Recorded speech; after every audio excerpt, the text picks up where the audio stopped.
신명기 11장 8절 12절까지 우리 보도록 하겠습니다. 신명기 8장 신명기 11장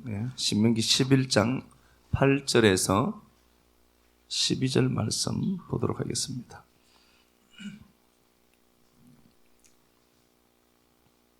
그러므로 너희는 내가 오늘 너희에게 명하는 모든 명령을 지키라.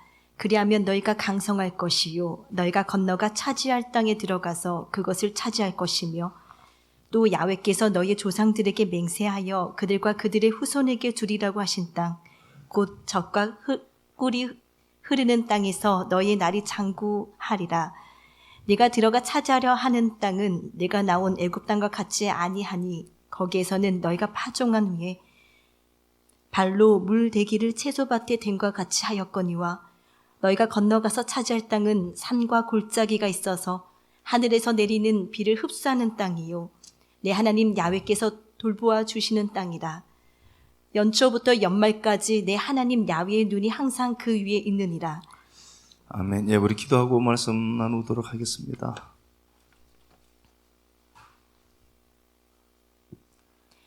하나님, 우리가 가진 지혜로는 도저히 하나님을 찾을 수 없음에도 불구하고 예배의 자리에 초청하신 은혜 감사합니다. 나는 아무 공로 없으나 당신이 직접 세우신 언약을 지키시고 마침내는 구원의 역사에 참여케 하신 은혜 감사합니다. 내 본성으로는 가질 수 없는 아가페의 사랑을 흘려보내주시고 아픈 상처들 치유해 주셨으니 타자를 향한 비난과 공격의 말투 멈추고 주의 백성 세우는 말씨 흘러나가게 하옵소서. 남보다 먼저 믿었고 남보다 열심을 행한 것을 무기 삼아 타인을 판단하고 정죄하며 살아왔지만 이제는 말씀을 거울 삼아 내게 묻은 더러운 것들 보게 하시고 당신의 보혈로 다시금 깨끗게 되기 원합니다. 믿음이 약한 지체를 보면서 내 주님은 저 사람을 위해서도 십자가를 지셨음을 기억하며 베드로에게 내게 무슨 상관이냐 하신 그 말씀이 오늘 내게 주신 음성으로 들리게 하셔서 마침내는 주님만 따르는 아름다운 공동체 되게 하옵소서. 그리스도 되신 예수님 이름으로 기도드립니다. 예, 젖과 꿀이 흐르는 땅이라는 말씀의 제목으로 하는 말씀 우리 나누도록 하겠습니다. 명절인데 예배 드리고 가시려고 온 분들도 계시고 이동 중에 계신 분들도 계실 텐데 하나님의 은혜가 함께 할 줄 믿습니다. 오늘 우리 이 본문 보면은요, 그 하나님이 이스라엘 백성들을 이집트 땅에서 출애굽시켜내고요, 이집트에서 탈출시켜내서 가나안 땅으로 입성케 하는 장면이 나오는데요, 이 가나안 땅을 보고 젖과 꿀이 흐르는 땅으로 말씀을 해요. 젖과 꿀이 흐르는 땅, 괜찮은 땅이다라고 말씀을 하시는 거죠. 이 땅을요, 그 신명기 오늘 본문 말고 또 에스겔 20장에도 보면 이렇게 되어 있습니다. 하나님이 찾아두신 땅, 그렇게 되어 있습니다. 다라시라는 말인데 하나님이 찾아주신 땅이라는 게 그 땅 중의 땅 중의 땅이었고 하나님이 찾아두신 땅, 하나님이 조사하고 탐구하고 투르라는 단어네요. 투르라는 단어인데 조사하고 탐지하고 막 여행하고 그렇게 해서 하나님이 예정해 주시고 예비해 두신 곳, 그렇게 되어 있습니다. 그런데 실제로 그러냐 하는 거죠. 땅이 이스라엘 백성들이 지금 살고 있는 가나안 땅, 팔레스타인 지역 이스라엘 땅은 70%가 많이 개간을 하고 바꾸어서 그래요. 70% 정도가 이게 광야입니다. 돌산이에요.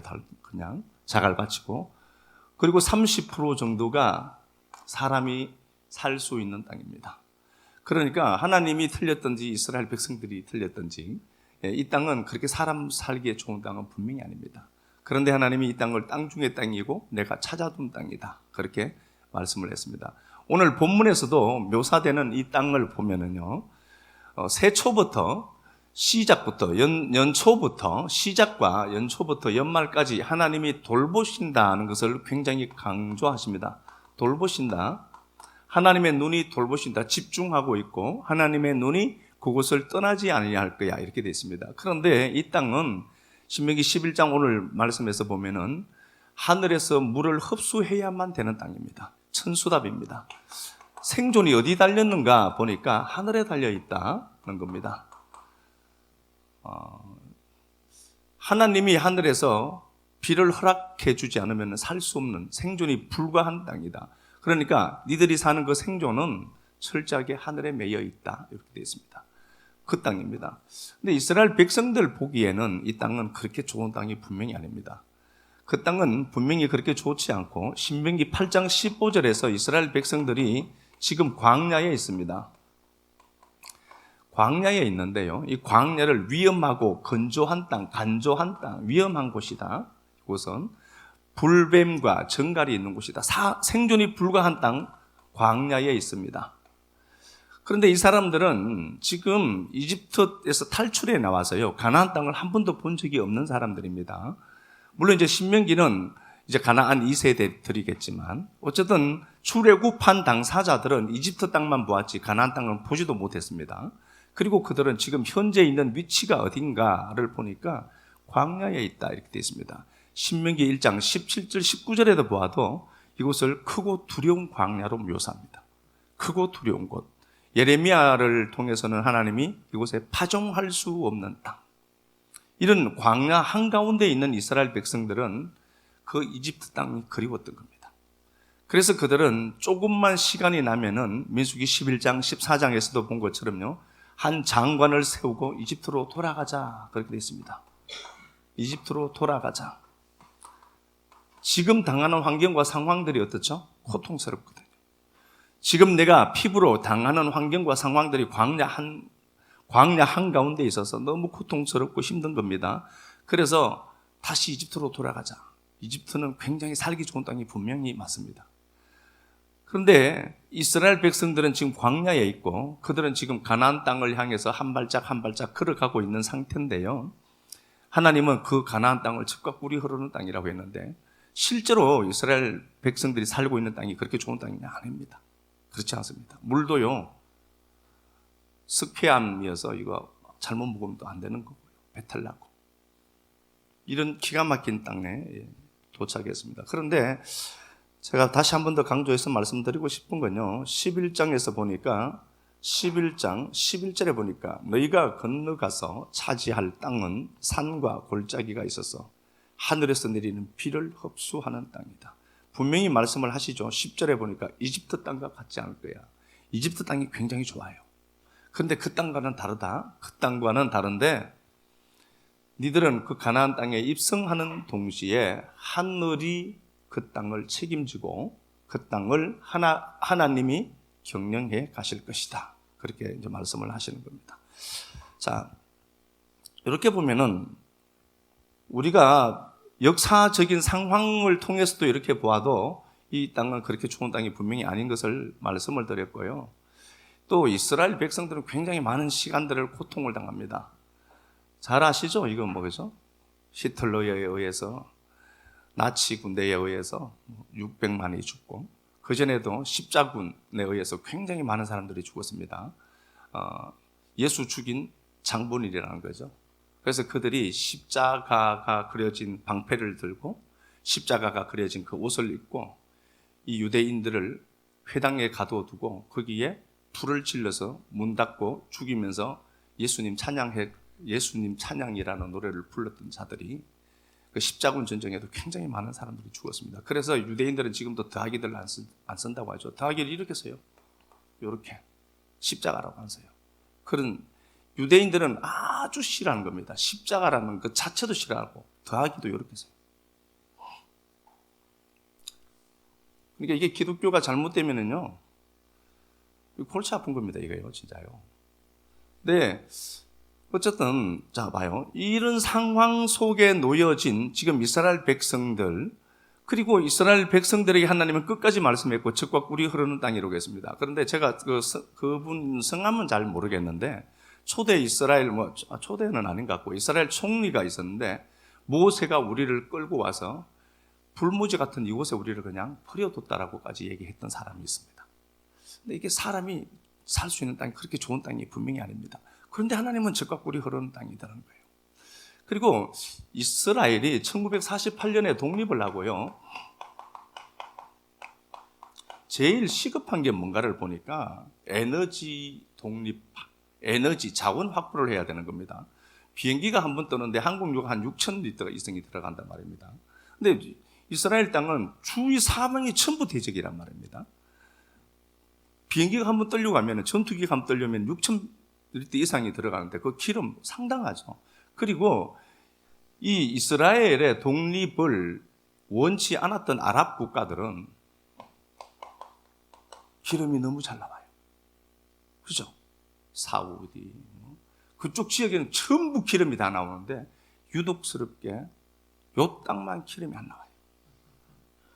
근데 시급하는 겁니다. 그러니까 아랍 국가들이 자기들끼리 손을 잡고 이스라엘에 기름 주지 마라 그러고 자기들끼리 합의한 거예요. 그래서 이스라엘이 기름을 멀리 남미 쪽에서 그쪽에서 끌어던 겁니다. 그래서 기름값이 싸고 뭣도 모르고 우리가 선 것처럼 전기 쓰고 그러면 안 되거든요. 거기서는 엄청나게 비싸요. 전기세도 비싸고 기름값도 비싸고. 이 아랍 나라에서 그래도 이집트에서 어느 정도 송유관도 연결하고 가스관 연결해서요. 이집트에서 어느 정도 이제 좀 주다가 그것도 밸브도 잠궈버렸었거든요. 한동안. 이란도 좀 우호적이었는데 그러다가 또 이제 다쳤고 어쨌든 이런 상황들이 막 생겼습니다. 그런데요, 러시아에서 출생한 그 한 청년이 있습니다. 이 양반이 성경을 보다가 하나를 발견해요. 이 사람 이름을 제가 적어뒀는데요. 토비아 루스킨이라는 사람인데 이 사람이 러시아에서 출생했습니다. 그런데 유대주의입니다. 유대인입니다. 토비아 루스킨이라는 사람인데 이 사람이 만든 회사 이름이 기보토 올람이라는 단어고요. 기보토 올람이라는 회사를 유전 회사를 하나 만들었습니다. 이 사람이 기보토 올람이라는 사람입니다.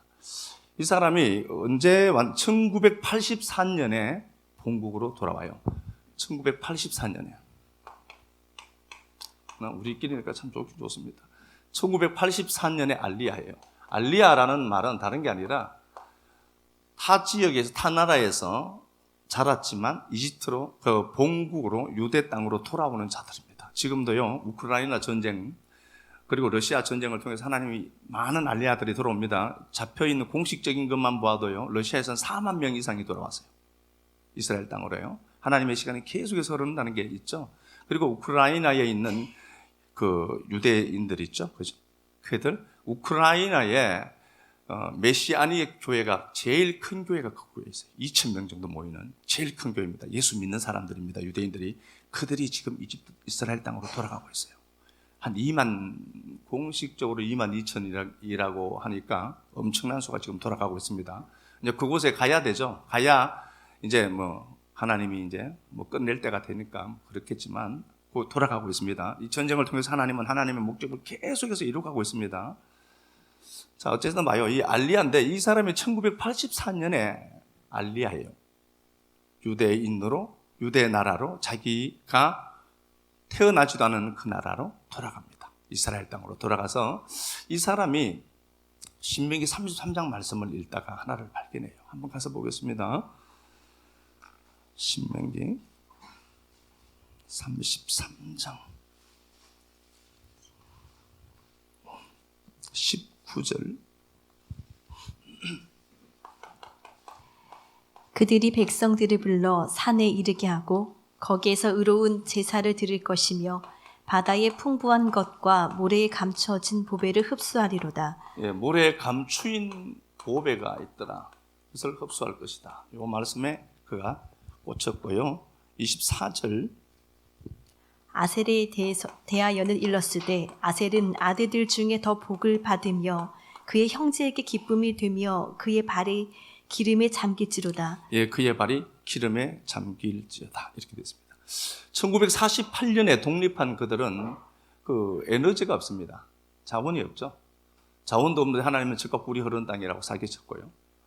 사람들 보기에는 그렇게 되어 있고, 이들은 아랍국은 옆 동네만 봐도 그냥 땅만 파면 기름이 나오는데 기름 한 방울도 안 나오고, 그런 차에 이 알리야한 기보토 올람이라는 회사를 만든 토바스 루스킨입니다. 이 루스킨이 돌아와요. 조국으로 돌아옵니다. 돌아와서 그가 보다가 그렇게 1948년부터 유전을 그들이 계속해서 이스라엘 백성들이요 탐지를 했는데 안 나온 거예요. 그렇게 하다가 기보토 올람이라는 요게 신명기 33장 18절에 나와요. 12절인가 거기에 나와요. 요셉에게 주신 복이 영원한 작은 산의 선물이라는 단어인데, 선물 그 단어도 보물이라는 단어거든요. 그 산에 담겨져 있는 보물이 있어라는 걸 갖고 자기가 회사 이름을 기보토 올람이라고 한 겁니다. 근데 루스킨이 말씀을 딱 보다가 아셀 지역에 기름이 있다는 걸 요걸 발견했어요. 아셀 지파가 바로 상속받은 땅이 지중해와 바로 붙어 있어요. 한번 찾아보시면 나와요. 거기 있는데, 그렇게 땅에다가 주위에서는 다 기름이 나오는데 기름이 안 나오니까 이렇게 1984년에 알리야한 루스킨이 성경을 읽다가 24절에 고친 겁니다. 아셀 지파 땅에 기름이 많구나, 그래서 발이 잠긴다라고 모세를 통해서 하나님이 예언해 두셨구나를 보고 그가 탐사를 해가기 시작을 해요. 그래서 제가 적어둔 게 있는데요. 2009년에 천연가스를 해전을 발견해요. 아셀 지파 상속받은 그곳에서 2009년에 가스 유전을 발견합니다. 55조 원 정도로 묻혀 있다라고 해요. 2010년에 또 가스를 발견합니다. 미국의 천연가스 양과 같다는 겁니다. 2010년에 또 가스 유전을 발견하는데 미국 매장량과 같대요.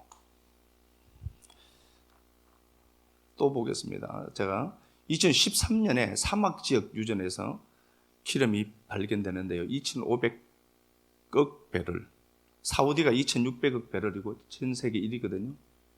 2위를 달아냈어요. 이게 2013년도에 석유 매장량 2위로 껑충 뛰어오릅니다. 자, 그리고요, 2019년에 사해에서 1,100만 배럴의 또 세일 석유를 발견하게 되죠. 그래서 이번에 우크라이나가 러시아랑 싸울 때 러시아가 가스를 무기로 삼아서 유럽 국가들을 막 협박을 했잖아요. 이스라엘에서 우리가 대줄게 그거라고 했던 겁니다. 그래서 지금 주가는 엄청나게 올라가고 있고요. 이 전쟁을 통해서 굉장히 제일 큰 이익을 보는 게 누구냐? 이스라엘입니다. 하나님이 젖과 꿀이 흐르는 땅이다라고 말씀했는데, 땅의 표면을 보면 생존이 불가한 땅입니다. 70%가 황무지거든요. 그런데 하나님은 아셀 지파 땅에 엄청난 가스와 석유를 묻어놨다는 것이 성경이 팩트다는 것을 이제 발견해 가기 시작해요.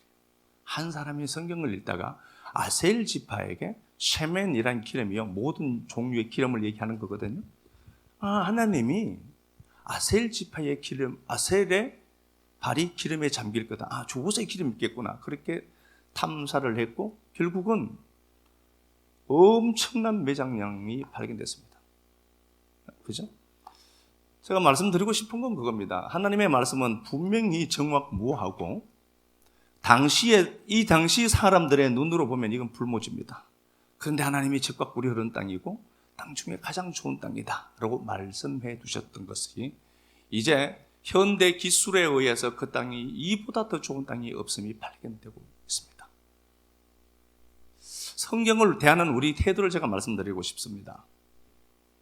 우리 인생이요, 별 볼 일 없어 보입니다. 자갈밭 같고 황무지 같아 보이고 70%가 생존이 불가한 곳에 살고 있고, 그래도 하나님이 우리를 보고 그렇게 말씀하시는 겁니다. 야, 젖과 꿀이 흐르는 땅이 너야.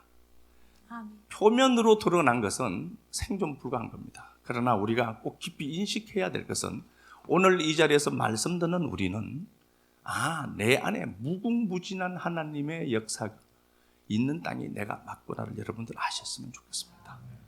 이렇게 살 게 아니에요, 우리가요. 이 모든 성경은 이건 다 예표고 비유라고 했습니다. 그럼 이게 실체는 누구예요? 우리잖아요. 우리 안에 실제로 보물을 갖고 있습니다. 누구죠? 예수 그리스도 갖고 있습니다. 그래서 우리가 나라고 하는 인생의 그 표면만 보면 온통 자갈밭밖에 안 보이지만 여러분들이 실망하지 말아야 될 것은 여러분들은 하나님이 약속한 약속의 땅입니다. 아멘. 이걸 우리가 이해하는 겁니다. 한 사람이 루스킬이라는 이 한 사람이 성경 하나 딱 읽다가 하나님의 은혜를 그곳에서 발견하고 거기서 시작된 게 지금 이스라엘 땅에 이런 엄청난 변화를 만들어 왔습니다. 어떻게 하나님의 말씀이 사람들이 그렇게 얘기했습니다. 말도 안 된다. 이게 무슨 적각꿀이 흐르는 땅이냐고. 예, 하나님 당신의 때가 되면은 그 땅 아래에 있는 것들을 드러낼 때가 와요. 우리 삶이 그렇다는 것입니다. 이게 목적이 우리니까. 하나님은 우리를 그렇게 사랑하시죠. 그래서 우리가 내 삶을 보면서 지금 온통 자갈밭 같아. 광야에 있습니다. 광야라는 교회 생활을 하면서 여러분들의 삶이 온통 자갈밭이야. 생존에 불구하고 위험하고 간조한 땅. 신명기 1장 11절에 크고 두려운 상태의 내 땅, 내 삶. 포기하지 않았으면 좋겠습니다. 여러분 이렇게 살다가 갈 게 아니니까. 의식을 바꿔야 돼요. 내 의식의 크기는 내 인생의 크기와 같아지는 거니까. 그래서 사무엘상에도 보면은 25장에 보면 그렇게 되어 있습니다. 나발이 나와요. 나발이 나오고 그의 안에 아비가일이 있습니다. 아비가일이 있고 아비가일과 다윗의 관계가 나오죠. 나발은 부자입니다. 굉장히 많은 것을 가진 자가 분명합니다. 그런데 그가 정보가 잘못 달라. 정보를 잘못 듣고 있습니다. 정보가 달랐던 겁니다. 그가 다윗이 나발 집에 있는 모든 소유를 지켜줬습니다. 들판의 양떼들이나 이런 것들을 소유를 지켜줬죠. 지켜주고 이제 추수 때, 양털 깎을 때, 모든 것들을 결산할 때 그냥 자기가 갖고 있는 거 조금 나눠주면 돼요. 내게 있는 게 다 내 건 아니잖아요. 바퀴퉁에 있는 건 다른 타자가 와서 쉴 수 있는 공간이거든요. 그게 아까웠던 나발은 공급을 안 해주려고 해요. 그랬을 때 하나님이 어떻게 하는가를 보니까 이 다윗을 통하여서 하나님은 다윗이 나발에겐 선물이었는데 나발 자기 입장에서는 힘에 겨운 짐같이 여겨졌던 거죠. 인식의 문제입니다. 그 나발은 다윗에게 공급하는 것이 싫었고 이 나발 입장에서는 어떤 정보를 갖고 있느냐 보니까 오늘날 자기 주인에게서 도망치는 놈들이 많더라 이렇게 됐습니다. 하나님이 버린 사울을 그는 지지하고 있고요. 그 사울에게서 도망간 왕을 배신한 다윗으로 인식하고 있는 겁니다. 정보는 중요한 겁니다. 그래서 그 잘못된 정보를 갖고 다윗을 보니까 다윗이 형편없어서 겁니다.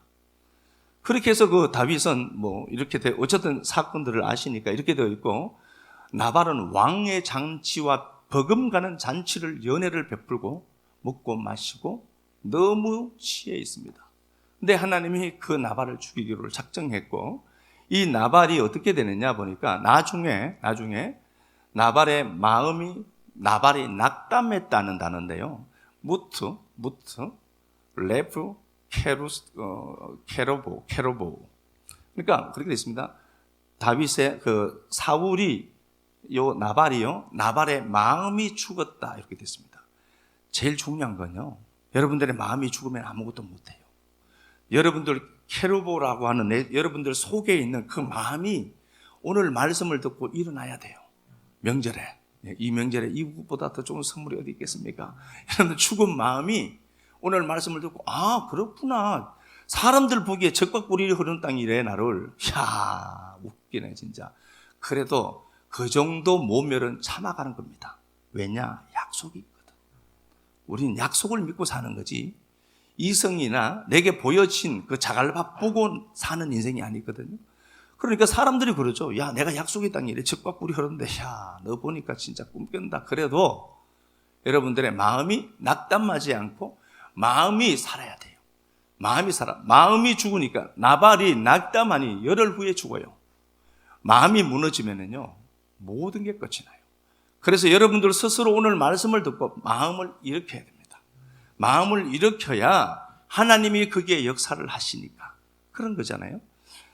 이게 우리가 이성과 논리가 다 맞느냐? 그렇지 않습니다. 성경을 보면은 이성의 논리를 어떨 때는 깨부수시기도 해요. 열왕기하 5장에 우리가 알죠? 나아만이 나와요. 나아만 장군이 나오는데 이 나아만이 문둥병 걸렸습니다. 문둥병이 걸렸는데요. 문둥병 걸린 그가 찾아오게 되죠. 그럴 때 하나님의 사람이 야 요단강에 들어가서 씻으라 그렇게 했습니다. 요단강 그렇게 뭐 크지도 않고요. 우리 앞에 있는 하천 크기만 합니다. 요단강 그 정도밖에 안 되고 물이 그렇게 깨끗하지가 않아요. 그래서 이 나아만이 그러죠. 우리한테는 더 깨끗한 강이 있는데 거기 씻지. 문둥병 고치는 걸 씻음의 문제로 이해를 하죠. 잘못하는 거죠. 씻어서 난 게 아니라니까요. 말씀을 따라가는 게 낫는 거지. 들어가라고 요단강에 들어가라는 말씀을 따라가는 거지. 씻음의 문제가 아니죠. 그런데 사람들은 이게 더 깨끗하니까 그러면은 아니 이 물보다는 우리에게 있는 냇가가 있는데 그게 더 깨끗하지. 그렇게 접근하는 겁니다. 씻음의 문제로 접근하죠. 그럴 때 나아만이 화가 나요. 막 그래서 몸을 돌이켜 분하고 떠나가려고 하거든요. 정보가 그것밖에 없으니까 그의 삶에 있는 콘텍스트가 이 맥락이 이것밖에 없어요. 문맥이 이해를 하겠냐고요. 돌아가려고 할 때 그에게는 굉장히 좋은 종들이 있었습니다. 주인이여 당신이 이것보다 더한 걸 하라고 했으면 했지 않겠습니까? 이 나만에게 저한테 맞는 이야기 왔는데 나만에게 요단강에 가 씻어라 이것 말고 교회 여기 한 10억 들여서 멋지게 하나 주워줘. 그럼 고쳐준다. 그래도 당신 했을 것 아닙니까? 그런데 요단에 들어가라는 그 말 논리적이고 이성적이지 않습니다. 들어가라는 이 말 그냥 가세요. 그러니까 이에 그가 들어가 깨끗하게 회복되어 여전히 새살이 돋아나더라. 하나님 말씀 따라가는 거죠. 그래서 우리가요 내 생각 보고 내 판단만 믿지 말고 말씀을 믿고 말씀 따라가는 겁니다. 아, 나를 하나님이 적과 꿀이 흐르는 땅이라고 했네. 그럼 내 안에 있는 무수한 자원들이 있을 거란 말입니다. 표면으로 드러난 것만 보이는 인생들 눈에는 이게 적과 꿀이 흐르는 땅으로 도저히 안 보인다니까요. 그러나 우리 인생을 통해서 하나님이 만들어내실 것들이 무한한 자원과 자본들 그리고 가능성들을 하나님 우리 안에 다 내재시켜 놓았다니까요. 이거 붙들고 일어나셔야 돼요. 그리고 마음이 낙담한 자들이 오늘 이 말씀 듣고 아 내가 그런 존재네. 그리고 일어나야죠. 누가 도와요 나를? 누가 여러분들도 없습니까? 하나님 말씀밖에 없다니까요. 자기 살기도 바쁜 인생들 아닙니까? 내 마음 무너진 거 그냥 들고 제가 도울 것 같아요? 옆에 있는 사람 아니라니까요. 주소 잘 찾으세요. 하나님을 붙들고 하나님 말씀 끌어안고 돌아가려고 분노하고 몸을 돌이켰던 나아만이 아 그래 내 인생은 요단에 가서 씻으라네. 그러면 그 말씀 따라서 이치에 안 맞더라도 바른 거라니까요. 성경 붙들고 말씀 붙들고. 시편 119편 50절 시편 119편 50절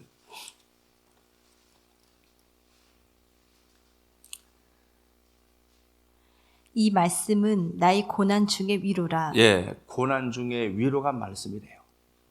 말씀이 위로가 됐으면 좋겠습니다. 아멘. 예. 92절 말씀이 내 즐거움이 되지 못했다면 나는 죽었을 거다. 나 멸망했을 거야. 고난 중에 말씀이 살리는 게 있어요. 그런 걸 경험했잖아요. 우리요. 너무 힘들고 고통스러울 때 말씀 듣는 게 행복했죠. 왜 그거 안에서 나 죽었어. 여전히 109절에도 그렇게 되어 있죠. 위기 가운데 있지만 주의 법을 잊지 않습니다. 왜냐? 그게 살리는 거거든. 곤란이 있고 위기가 있어요. 삶에. 그래도 주의 법을 잊지 않는 겁니다. 137절 야훼여 주는 의로우시고 주의 판단은 옳으니이다. 주께서 명령하신 증거들은 의롭고 지극히 성실하니이다. 예, 주의 판단은 항상 옳습니다.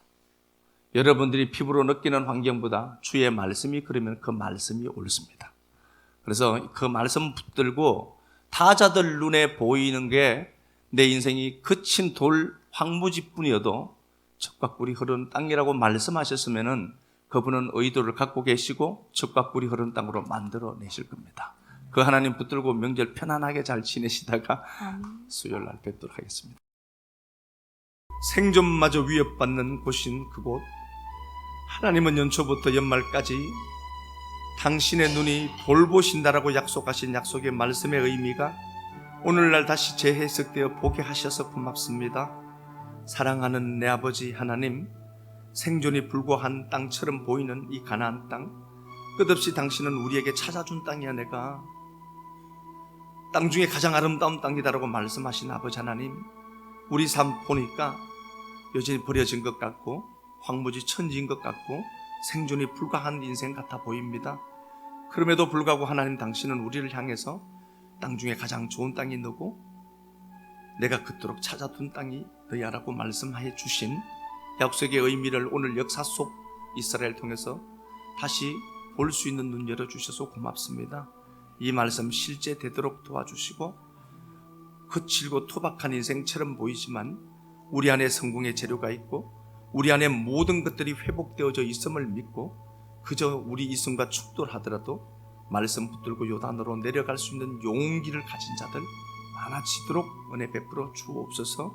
낙심된 자들이 이 말씀 지팡이 삼아 다시 일어나도록 도와주시고 그의 삶에, 우리들의 삶에, 우리 식구들의 삶에 놀라운 임재와 회복과 역사심이 풍성하도록만 도와주옵소서. 주님 앞에 드린 시간들, 물질들, 섬김들 기억하시고 복되게 하시고 하나님 꼭 많은 것들로 다시 채우시고 회복시키는 하나님 보게 만나옵소서. 예수님 거룩하신 이름 받들어 감사하며 축복하고 기도드리옵나이다. 아멘.